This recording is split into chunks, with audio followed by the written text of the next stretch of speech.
You're going to stop clapping here for a little bit because I've got one more guest to bring on, and then we're going to pray again.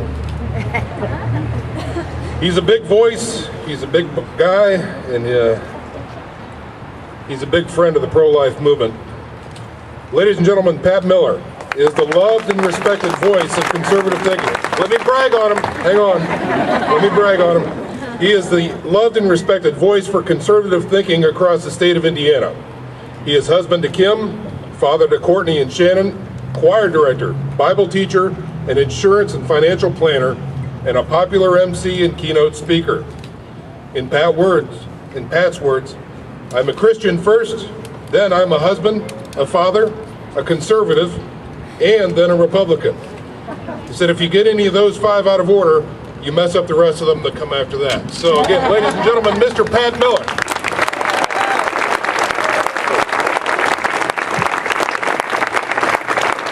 Good morning.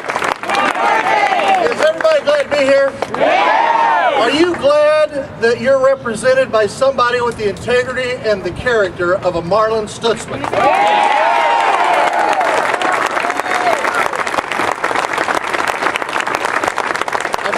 Challenges lately in my life, and it seems it always comes back to integrity and character. I've decided not to let either of them go. I'm glad he's made the same decision. And may I just say, because I'm not really supposed to be all that political today, that when I got up this morning, I was excited about being here with you when my TV screen was filled with a presidential candidate, Mitt Romney, who, introducing his selection, Paul Ryan, made no mistake that one of the reasons that Paul Ryan distinguished himself was that he was a great fiscal mind and he had great business acumen, but he was above all else a believer, and that Paul Ryan, as well as Mitt Romney, is unashamedly pro-life.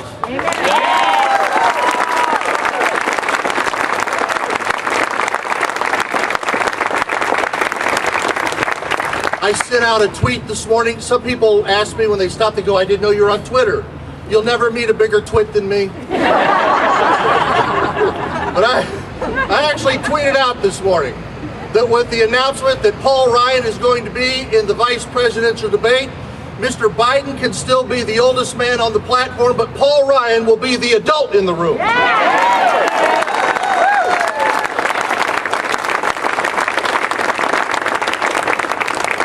Talk about the main reason I'm here. We've had people who, because they're here, they were doctors, so they've spoken. We've had business leaders. We've had congressmen. When you look at me, I know what comes to mind. Let me speak to you as an athlete.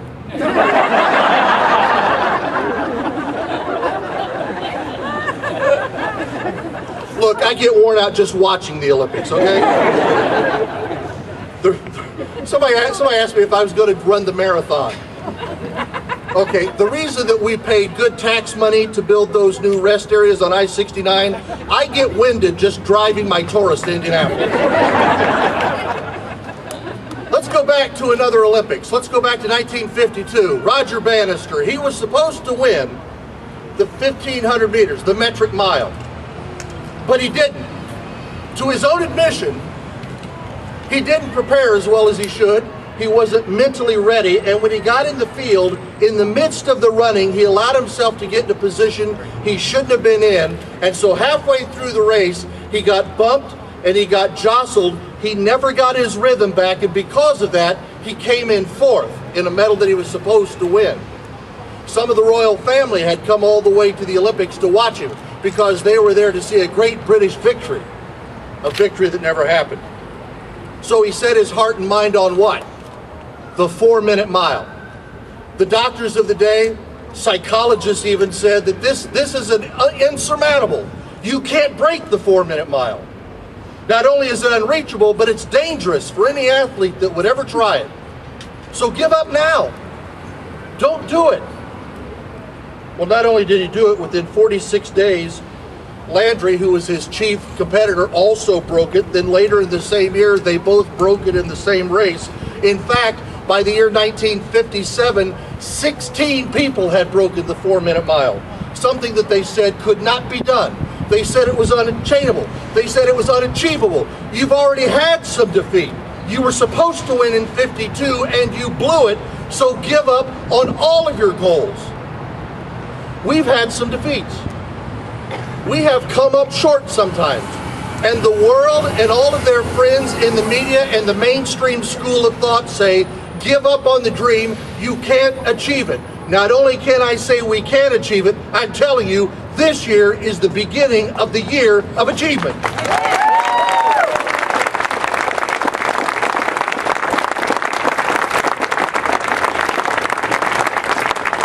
Let me talk to you about another athlete, and an American-born woman. She was born in 1918 in San Diego. Florence Mae Chadwick, she had already swum across the English Channel, but she set it in her mind that she was going to swim the 26 miles from Catalina Island to the California coast. So they had everything ready. She had prepared. They had ships on either side of her to protect her from the sharks that were in the water, and she began her trek. Her mother was in one of the boats, shouting encouragements to her. Her coach was in another boat. A lot of her friends, they were all around her in the water. But a heavy fog set in. And when that heavy fog set in, she could no longer see the finish line. She began to be filled with despair because all she saw was the fog. She kept taking more strokes swimming in the water, but all she saw was fog.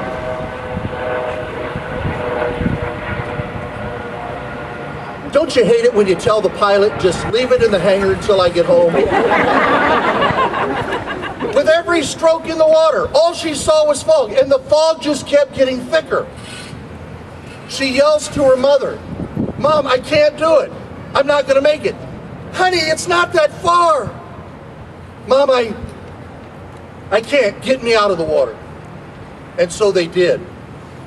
And much to her disbelief, once she was in the boat, and they got through a little bit more than the fog, she found out that she was actually less than a mile from the coast. Less than a mile. So what did the media say? Just give up. You've proven you can't do it. But she didn't. She went back and she said, I have to prepare now, not just the arms and the legs and the breathing, I've got to prepare the mind. I've got to be able to see beyond the fog. 2 months later, they put her back in the water, from the same island to the same coastline, and guess what? 15 hours in, the same fog came, and it was thick, and all of the people in the boats around her, including her mother, began to worry, but not Florence, because Florence said, I know it's just beyond the fog. So she swam, and she swam, and she swam, and on that day, she did cross it. And they actually said later the fog that day was worse. The visibility was worse. The ability to see the end line was less that day than the day that she gave up. But she had determined on this day not to give up. Look, I know there's fog out there. And I know that there are plenty of people ready to point out the fog to us. You can't get there because of this. You can't see it because of that. You'll never achieve it because of this. Stop trying to take cut, cap, and balance to the Senate floor. You'll never get there because of that. Look, Harry Reid is nothing but a fog.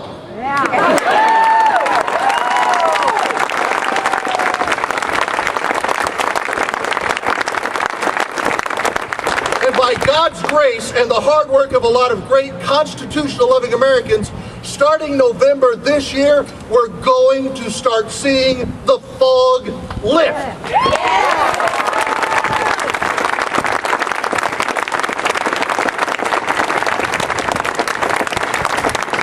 They say when Bannister finally got into that race, the day that he broke the 4-minute mile, that it looked just like every other race.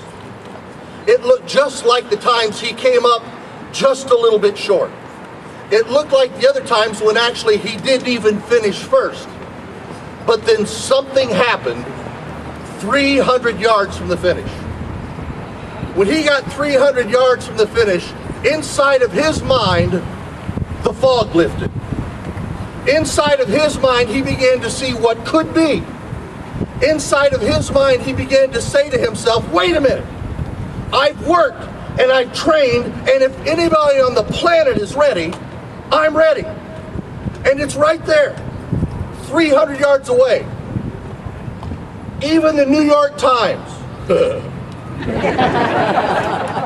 said that it looked like he had bided his time until he was 300 yards from the tape, when he urged up inside of himself an unbelievable effort. And with machine-like, seemingly effortless stride, he drew steadily away from the other runners, and with his head thrown back, he ran through the tape, and he ran straight into the arms of history. Come November the 6th, I'm telling you, you get up, you look past the fog, you remember all the work, because we're going to do even more between now and that day. We're going to look beyond the fog. We're going to stop listening to the sounds. We're going to stop looking at all the reasons we can't, and we're going to say that we can. And on November the 6th, with our hands